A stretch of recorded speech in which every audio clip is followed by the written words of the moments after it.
मैंने घड़ी के एक शॉर्ट वीडियो में एक सवाल पूछा था कि घड़ी की दोनों सुइयां 1 घंटे में कितनी बार एक सीधी रेखा में होती हैं।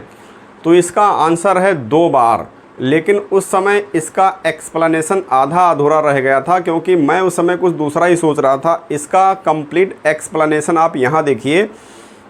घड़ी की दोनों सुइयां जब 12 पर होती हैं, यानी छोटी वाली सुई जो घंटे की है, बड़ी वाली सुई जो मिनट की है, जब दोनों 12 पर होती हैं तो 12 बजता है और ये संपाती होती हैं, तो इस समय एक सीधे रेखा में होती हैं। अब ये छोटी वाली सुई और बड़ी वाली सुई दोनों मूव करती हैं, तो छोटी वाली सुई मूव करके जब यहाँ आती है 12 से 1 के बीच में मूव करती है, तो बड़ी वाली सुई भी धीरे धीरे मूव करते हुए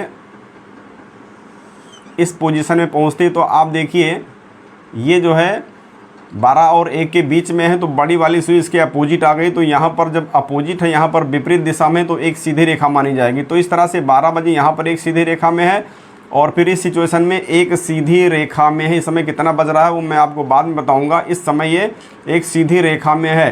तो इस तरह से 12 से 1 के बीच 1 घंटा हुआ और 1 घंटे में 2 बार, 1 घंटे में 2 बार एक सीधी रेखा में होती है, यानी एक सरल रेखा में होती हैं।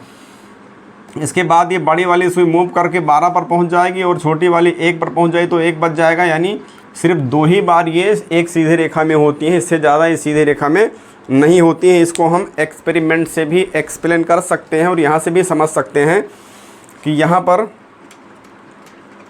जब ये दोनों सुइयां 12 पर होती हैं, ये देखिए जब ये दोनों सुइयां 12 पर होती हैं तो संपाती होती हैं और एक सीधे रेखा में होती हैं। इसके बाद में हम मूव करा रहे हैं, तो जब ये बड़ी वाली सुई यहाँ पर पहुँचती है, तो यहाँ पर देखिए ये बड़ी वाली सुई और छोटी वाली सुई विपरीत दिशा में हो गई, तो ये भी एक सीधी रेखा में हो गई।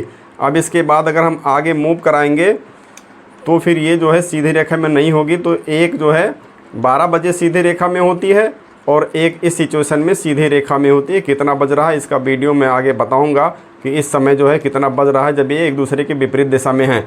इसी तरह से घड़ी का और भी वीडियो देखने के लिए आप मेरे चैनल को सब्सक्राइब कीजिए और हम घड़ी से संबंधित और भी शॉर्ट्स लेकर के आएंगे। तो इसका एक्सप्लेनेशन आप इस तरह से समझेंगे। Thanks for watching.